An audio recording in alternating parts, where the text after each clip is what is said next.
Hey everyone, welcome back to the Absolute Beginner's Guide to Europa Universalis 5. This is Rex, and in our second episode, we're actually going to touch on the internal political mechanics of your country. We'll discuss the estates, the parliament system, your cabinet, laws, and the societal values that make up your country. So to start, when we open up the government tab, we see our ruler, we see his wife, Consort Philippa, we see his son, Viscount Edward Plantagenet, and then we see our ruler, King Edward III Plantagenet. Underneath the ruler, we see three different main skill attribute points. These are skills in administrative, diplomatic, and military. When I hover over them, I can see a readout of the bonuses that each skill gives out depending on how high they are. So for example, in administrative ability, I want to point your attention to two different things. One is your crown power that we are going to discuss, and that is a 20% bonus to crown power based on King Edward's high administrative ability. The other thing I want to show you is the proximity cost. Now, because his administrative ability is 80, we are getting minus 8% to proximity cost. Now, we went over this during the last tutorial when we discussed control and proximity. But check out when I go back to Oxford, and this is good for any other location in your country. When I click on Oxford and I look at the proximity cost, we can see that no matter where I go, King Edward's administrative ability is giving us a minus 8% cost to proximity. Let's go back to the government tab. So every country in Europa Universalis 5 isn't a straight up dictatorship. In order for the machinery of your country to be self-sufficient and to rule, you have to manage different power brokers within your country. And these different power brokers are divided up into four different economic or socioeconomic classes. Those are the crown estate, which is obviously you, the lords, the clergy, the burgesses, and the peasants or the yeomanry. Now, underneath each estate, you see a percentage, and directly next to it is a thunderbolt-like symbol. This represents how much crown or estate power your country has. So, for example, we currently have 12% crown power, but this says that our crown power is below 25%, so we're getting several different negative modifiers. The Lords is at 55%, and we see the modifiers that they give there. But the question is, what dictates the power of the different estates in your country, and how can we change them? So let's start with the crown. So we currently have 12% crown power. Now, the way that crown power and political power is calculated, actually amongst all the estates, is based on the population that actually belongs to the respective estates. So if we use the lords, for example, the lords currently have 11,952 nobles, which is giving them a baseline power of 298.82. And that's because for every 1,000 nobles that are in the estate, they get 25 power. The clergy is actually a little bit different. And for the clergy, every 1,000 pops that belong to the clergy estate, they get 10 power. Burgesses, a little bit different as well. For every 1,000 pops that belong to the burgesses, they get 2 power. And for every 1,000 pops that belong to the peasants, they get 0.02 power. So the value that every pop exerts in terms of power in this game is not necessarily equal. So although the lords only have 12,000 pops that belong to their estate, and the peasants have 3 million pops that belong to their estate, the lords carry actually a much higher significant weighted distribution to the amount of pops that they have. Additionally, the power is modified further by a lot of these modifiers down here. Now, we haven't really touched on aristocracy, but we can see several of these little paper-like symbols which are giving the noble's estate, or this 298 total power right here, a lot of different bonuses. So if we took 298 and multiplied that by 30%, 50%, 25%, 50%, go on and on and on, that essentially will give us our total power, or the noble's total power, which comes out to 1,105. And thank goodness the game does all the math for us. All of the political power is totaled up, and the percentage that you have of that total political power gives you your overall relative power. So for example, if we take a look at the burgesses, keep doing that. So if I look at the burgesses, there are 27,000 burghers in total, exerting 54.19 points of power. Multiplied by all these percentages gives us 113 out of 2002 power, which gives them 5.65% power. Now, if we go back to the lords, we can see that they're getting all these big modifier things because they've been granted automatically when the game starts these things called estate privileges.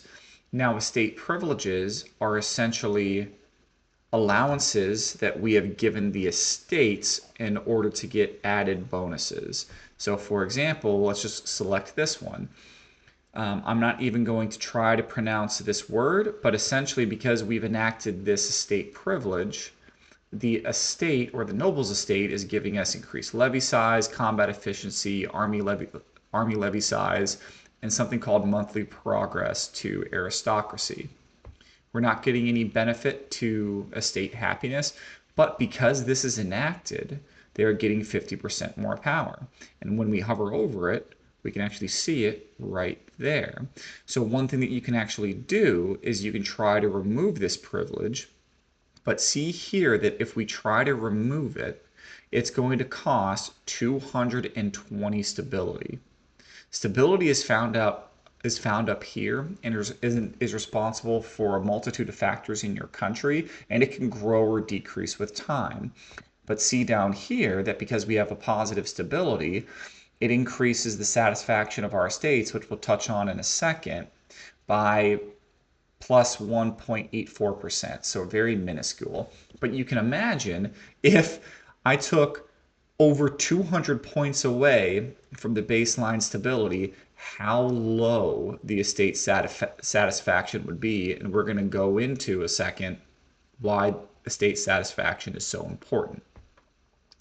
Now, we talked about how, the pops you have gives you your power. And then again, that power is multiplied by the modifiers, mostly the estate privileges that are enacted. But the crown power is slightly different. So while there's technically no population that technically belongs to the crown, the population that's counted is actually the total population in your entire country. And at first, that doesn't make much sense because as we zoom out, we can see that we actually control the entire country of England.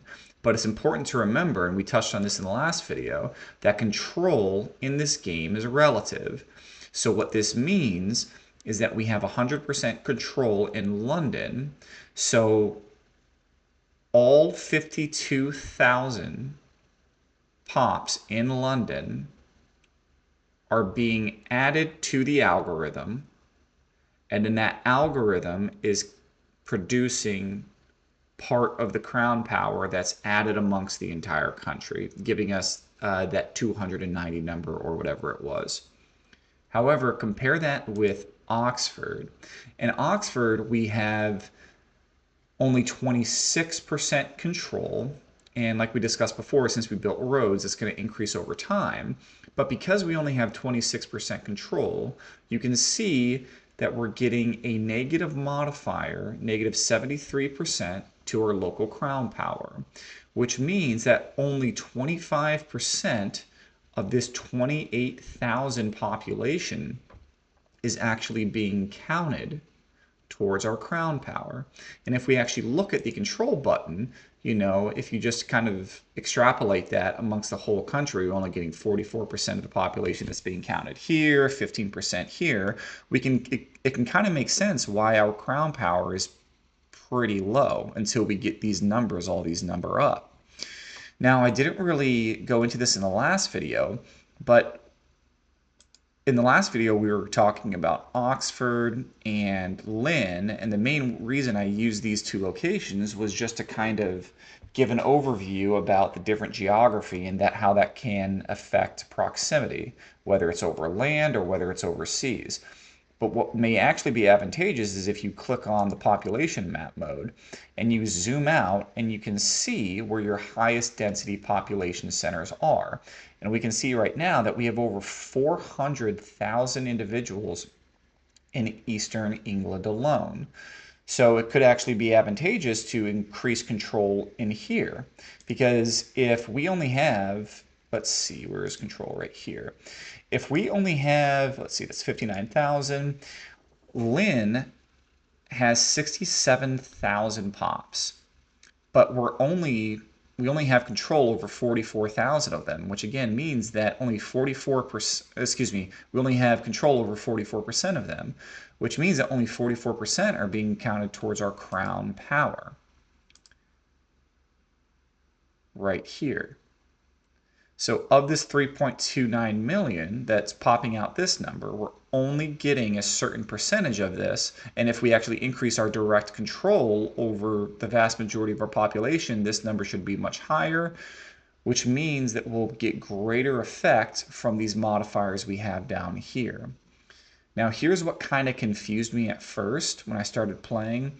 So your crown power is 12%. And remember again that because it's under 25%, we're getting all these negative modifiers. So we want it over 25%, just like all the other estates in our country do as well. But what kind of confused me at first was down here, just like we can take away or give estates to the that we can take away or give estate privileges to the estates, we can enact reforms as part of the crown. So if I click here for reforms, remember I was at 12% crown power. This says, cool, crown power plus 10%. Autocracy, that sounds good. Let's click that. I should go from 12 to 24%, but 12 to 22%, but wait, this did not change at all. And the reason it didn't change at all is, yes, the reform does have to take some time to be enacted, but that percentage isn't just added to the percentage. But that percentage isn't just added to the percentage. It only applies to the population group that's actually affected. So just don't get confused by that. Now, your next question probably is, okay, we get it. We can see that, the population or the people that belong to the different socioeconomic strata, or the primary base determinants of how the modifiers are applied and what the final score actually is. But how do these different stratas of the economy actually get more pops in them? Well, I don't want to jump too far ahead because I'm going to save this more for my economic video. But every building in the country actually employs different forms of pops. So for example, if I go to the production tab, I look at buildings, and again, you can feel free to space out here because I'll go through this in detail in the next video. But cool, I go to buildings, and then let's just click on the burgers buildings, for example, the ones that employ burgers. Let's sort by the most profitable. And cool, I see Tailor's Guild, I see a Spinner's Guild, and all these mean is, this is how many ducats they're probably going to produce. So let's say I want to build like 12 Spinner's Guilds so I can get as much profit as possible. Well, if I do that, what you'll notice is that each one of these guilds is going to employ 200 burgers. And like I'll say in the next video, it is important to make your unemployed burgers employed. But if you build a building and you don't have any burgers to fill it, what ends up happening is they end up promoting, albeit slowly, burgers from the peasant class. So you can inevitably kind of start increasing the population of the different interest groups that way. And sometimes when the interest groups actually they have too much unemployment, they actually demote. But that's actually a pretty slow process. So crown power, let's get that over 25%. If it's above 25%, like the lords have in their estate, you get less taxes, but you get some extra modifiers from that estate. Like for example, they have a lot of power, so they can kind of ignore us when, the tax man comes around. But because they're so strong, they can say, you know what, we are a powerful estate, so our combat efficiency is going to be greater. We're going to have more fort limits, and we're going to progress more to aristocracy. And we'll cover that at the end of the video. Take the burgesses, for example.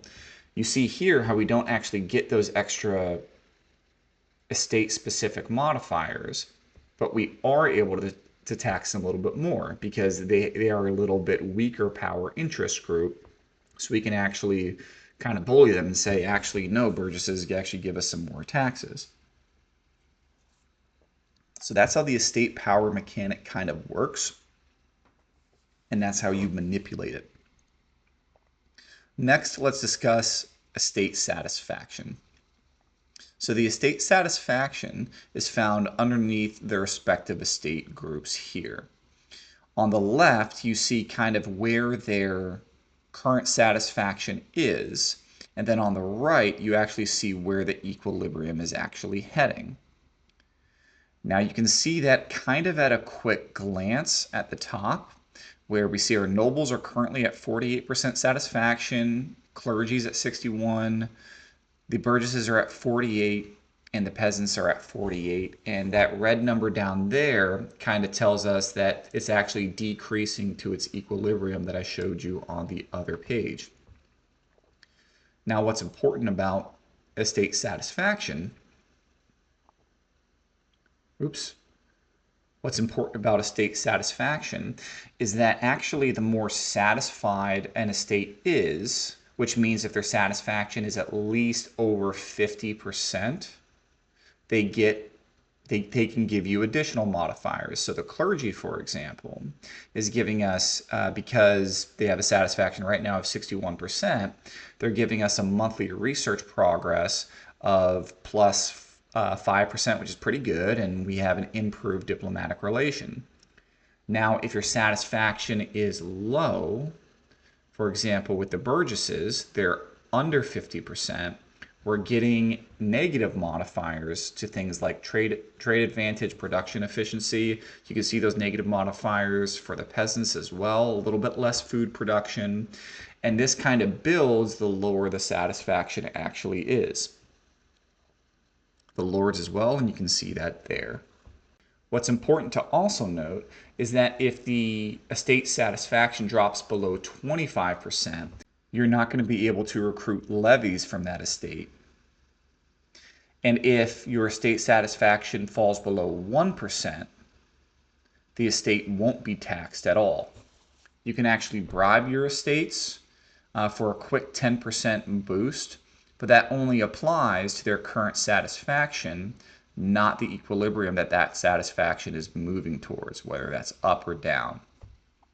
Now, how do we improve estate satisfaction?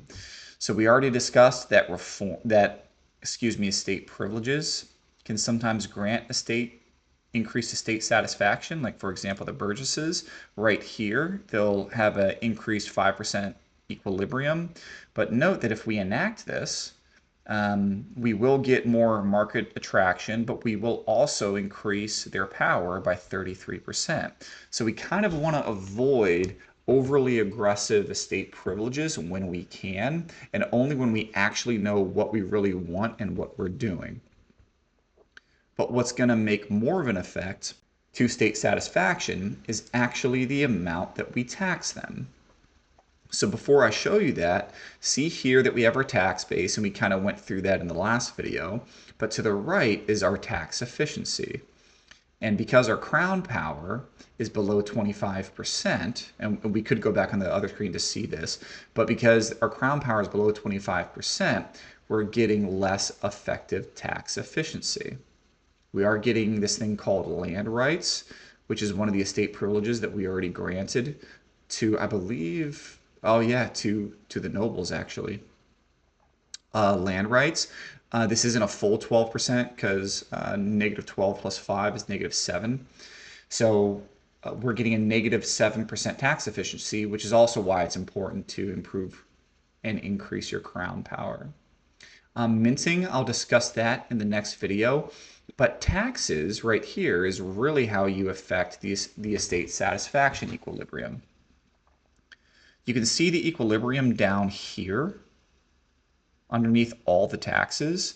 And for example, since the Lord's tax, since they're being taxed, they're currently at 45%, but if I decrease that all the way to 0, their equilibrium goes, cool, all the way back up to 64%, but we're not going to get any income from them. So what you actually want to do is keep your taxes as close to 50% or above 50% as possible.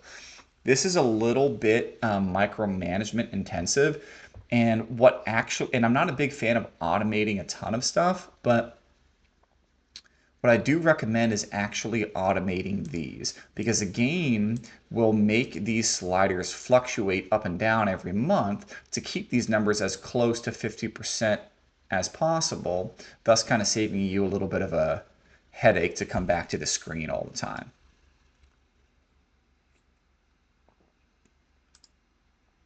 Okay, so to summarize, get your crown power over 25%.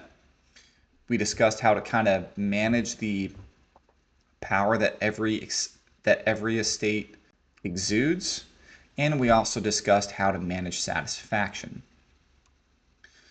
Now, what I'm going to do is I'm going to pause the game, and we're going to move on to discuss the Parliament, because Parliament is the next mechanic I want to go over. But Parliament is only called every 5 years, and we have 2 years before the next, approximately 2 years before the next Parliament is being called. So let me just meet you in the next video, and we'll discuss the Parliament system.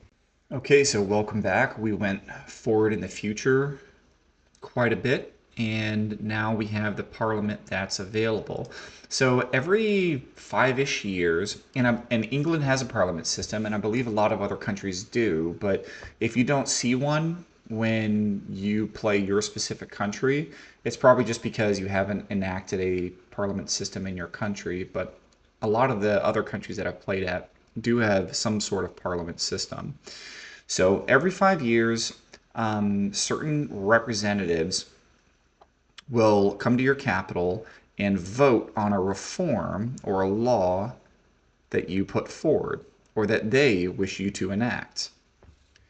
You'll get a notification up here, and I know I have a lot of notifications up here, but I just kind of ignored this just to get to the Parliament system, but you'll get a notification up here saying that Parliament is possible. You can click on that button or click to call Parliament. Now, one thing I want you to check out is see how this says that we, at a baseline, have a base support for whatever we put forward or support of 17.79%. and that's because of our current crown power. So if I go back to take a look at our crown power, we hover over that 15% mark now. So where is it? So right there, it says Parliament base support based on our current crown power is plus 7.79%. So depending on how high or low our crown power is, will depend on how much Parliament base support we have.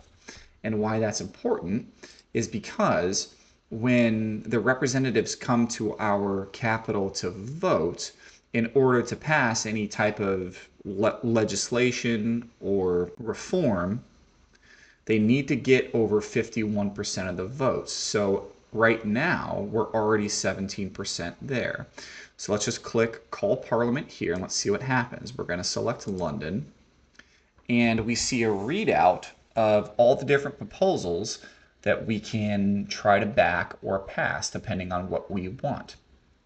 So right now, this policy, which is being proposed by the English lords, this one is being proposed by the peasants, and you can go through the different interest groups and kind of what they want. This is being proposed by the nobles, and they already have 54% power, so they're going to have 54% votes in Parliament. That's going to be over that 51% threshold and more than likely pass. Now, let's just say that, hey, we don't really care about this issue. I'd much rather, let's say, sponsor a cathedral. Now, since the clergy has 16% power, they have 16% of the votes in Parliament. With our 17% votes as well, we'll probably be up closer to 34% to pass this legislation, which isn't going to be enough, but we can still get it through. So let's just say, let's sponsor a cathedral. We'll say okay. And okay, so yeah, so right there we're at 34%. And this is red right here, and typically anything that's in red in the game is something that you don't want, so I'm sure that's already been pretty obvious to you. But right now this isn't going to pass. So in order to force this through, we can do things called Parliament agendas. Now, Parliament agendas are a way for us to kind of coax the other interest parties into supporting our current legislation or reform. And right now we want to sponsor this cathedral. So even if we did, hey, clergy will do support for spiritualist ideas, and the burghers will help support the individual value stuff, that's not going to get us probably over the threshold of the 51% votes. So what we need to do if we really want to pass this, and you don't have to, but if you really want to pass this, select whatever number is going to get you over those 51% votes. And we can click support for traditional economy, which means we're going to lose 2 stability. We'll move our societal values, and again, we'll come back to cover this in a few minutes, toward traditional economy. But let's say, hey, I just really want this thing. So let's click this, click OK. And automatically now, even though we made the clergy and burgesses equilibrium go down a bit, now this will definitely pass. Now what we can also do right now if we wanted, or if we had a ton of support in Parliament, is we can say, hey, we have a ton of support in Parliament. I need you estates to give me something in return for this thing to pass or not pass. And what we can actually do is ask for law changes, and we'll cover laws in a second. Larger levies, fabricate a claim to war on a different country, or request additional taxes. But obviously, that's going to make people probably not too happy, and we really want this to pass, so let's just leave this as it is. And you'll see why this is important, ask for law changes, because if we pass laws willy-nilly and without the support of Parliament, we would take a huge stability hit. So that is a Parliament in a nutshell. Let's skip over the cabinet for now. We'll come right back to it, but because we already mentioned the laws, let's just discuss laws right now. So your country obviously is made up of a bunch of different laws. So we have religious laws and military laws and administrative laws, all sorts of stuff. So just for example, let's click on military laws and our levy laws. You can also navigate to the different kind of law subgroups by left and right clicking here to kind of just get a quick readout of what's available to you. And changing these, if we did in Parliament, would it come with a stability cost? But because we're kind of doing this outside of Parliament and without Parliament, if I changed one of these laws, see here that if I said, hey, I don't actually like this longbow competition thing, I actually want to select this noble levy thing. If I click this is going to cost us 104 stability. And remember, like we talked about before, stability is very important for the estate satisfaction equilibrium. So if we tank that thing, then the states are going to be super mad at us, which leads to the downstream effect of not being able to tax them as much. So just kind of be careful, unless you really know what you're doing or what you really want, or are willing to take that stability and income hit, be careful changing laws. So that is laws in a nutshell. Now let's kind of talk about the cabinet. So this tripped me up, at least at first, when I started playing the game, because I didn't realize a very important mechanic. So if you've ever played Crusader Kings 3, this kind of operates like the court system. So in your cabinet, you can send off advisors to take care of certain tasks in your country that you want. And remember, we talked about how important control was over here. And maybe it's a good idea to send an advisor over there to add some control. Now, what we can do is we can select a cabinet action, scroll down to where it says control, and you can select any of these that you want, but we're just going to focus on control right now. We're going to increase provincial control, and let's just do it in Norfolk. That's going to increase our max control, and I think we have a lot of people there. Also, we can sort by like the amount of control, or you can sort by the amount of population. And hey, it looks like Norfolk has 314,000 people, and their control there, based on this screen, is actually pretty low. It's 42%, so let's bump that up. Let's send someone there. Now, right now, this is using administrative skill. And you don't have to select an advisor, but you just kind of get some basic stats. But you can select advisors to kind of boost all that control on those stats. And what you do is you just click this portrait right here, and this automatically sorts based on an individual's administrative ability, which is what is really important for the control thing. So remember what I said, I kind of missed something when I first started playing? What I missed was I just assumed these are all random characters, but all these characters actually belong to an interest group. So watch what happens. I say, hey, this guy has great admin stats. Let's just select Sir William. I'm not even going to try to pronounce that last name. Let's select Sir William. We can click on his portrait to find out more about him, or just click on his banner to select him. He belongs to the English Lord class. And the English Lord class is just symbolized on this screen by a crown with kind of a blue background thing. If you see anything with a crown and a red background thing, that's someone that actually belongs to the crown estate. And we can see him, and let's just remember this in the future. So our crown estate guy has pretty high diplomatic powers. Let's just keep that in our back pocket. So let's select him, and we're going to see what happens. So what's great is that all these stats for increasing control in Norfolk have improved. But because we selected him as a cabinet advisor, if we actually go back to our estates map mode, we see under here with lords that Sir William is also adding 12.5% crown power. Now remember, I said that we have our own guy that we can put in power. So let's go back to the cabinet, and then let's select a good diplomatic action. Oh, and this is actually great because this is going to bring me to one of my next topics, which is going to be our societal values. So here, let's select change societal values. I'll explain why this is important in a couple of minutes. So we'll click change societal values, and we'll click on centralization, and I'll tell you why. Actually, you know what? Let's not do this yet because it's going to make what I'm about to say more confusing. Let's just say diplomatic endeavors right here. Okay, great. Let's click on the portrait, and then we can see our guy, the little crown thing right here. If you have a bunch of characters and you don't want to, and like your eyes are really straining after a long day, just kind of click this filter button and click on crown, and everyone that belongs to our crown power group will just show up here. So we're going to select Sir Thomas Plantagenet. And that's how the cabinet missions go. And they do cost money to kind of employ and stuff, but that's just kind of how the cabinet missions go. You can also select here to even get more crown power by employing him, by making him the head of the cabinet. And if we do that, we'll lose a little bit of legitimacy up here. And I haven't really talked about legitimacy yet, but we'll lose that thing. But we will get a lot more crown power because he's head of the cabinet and he's in our cabinet.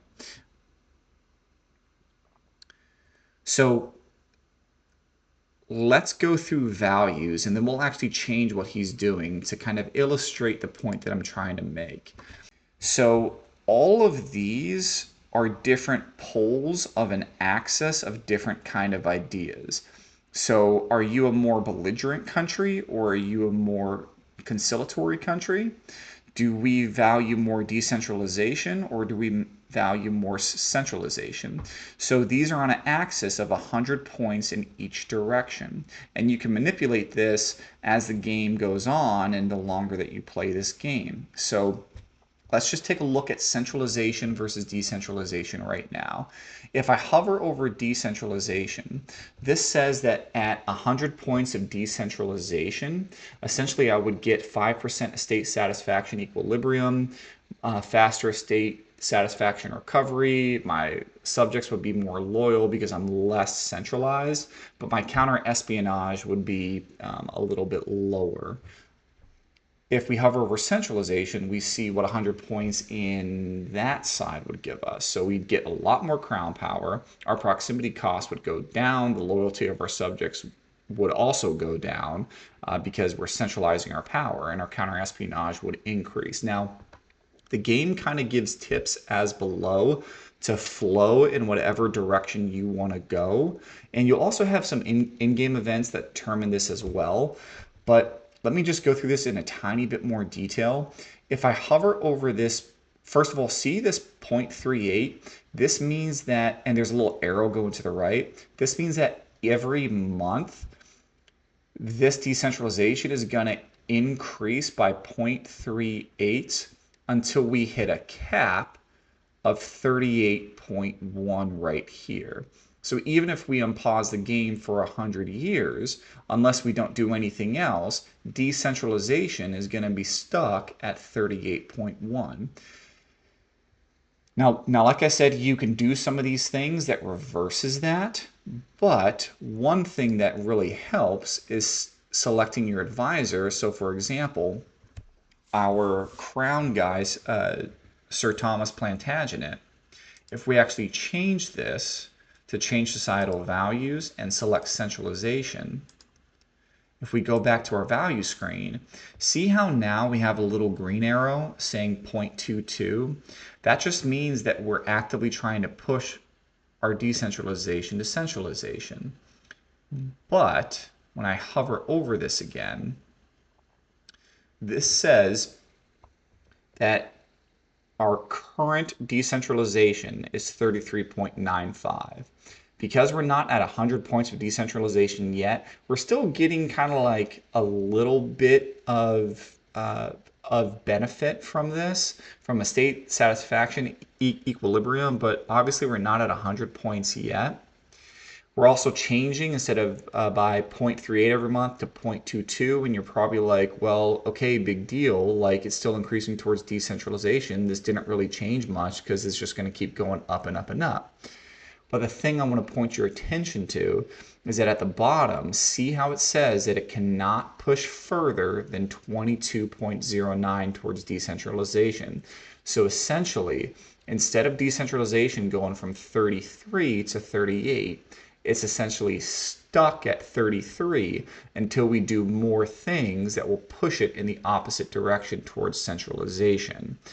So that is kind of how you manipulate your societal values. Feel free to read through these as you wish to kind of figure out how you want to play. Like maybe you really value having a bunch of troops and just sending thousands and thousands of troops into battle, and you don't care too much about the actual quality of your troops. But maybe instead you want higher quality troops. Maybe as England, we want to really kind of do things like down here that pushes our navy, our military societal value towards the navy instead of the land, because essentially we're a landlocked island. So it's kind of an open book, and this is kind of a generate your own story thing, and you can change these, humanist or spiritualist, as you see fit. And there are events that kind of push these in one direction or another, but just kind of know that this page exists, and it may be important to kind of look back at this every couple months. So that was the estates, parliament, cabinet, laws, and values. We've kind of covered a lot in the government. Let me see if I'm forgetting anything. I guess the only thing that I didn't really mention is, I kind of mentioned this game has a little bit of all the good things that the Paradox games have presented in the past and have kind of put it all into one, which is why it's such a fun game, right? And one of the things that it did implement was kind of like a Crusader Kings 3 like family tree, and you can engage with the characters and things like that. So let me just show you that if you click on our shield right here, this is our character here. If we click on our shield, we can see the family tree. Here's our ruler, King Edward. We can see his son, Viscount Edward, his daughters, and his other children, and some of the extended family tree that you can marry off for kind of alliance benefits and diplomatic reputation or to get better characters into your country.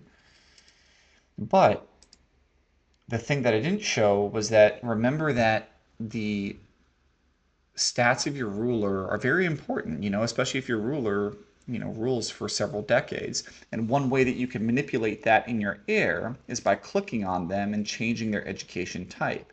So right now, Edward Plantagenet currently has a balanced education, but if we go here, we can focus on what we really want his education to favor.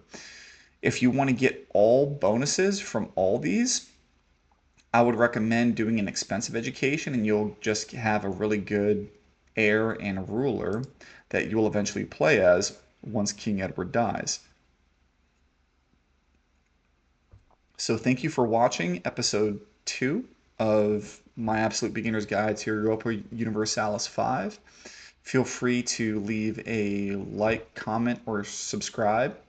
I'll see you in the next video, and make sure to bring a cup of coffee, because in that video we're going to discuss the economy, the markets, trading, and production in buildings. So until the next time, take care, and we'll see you in the next video.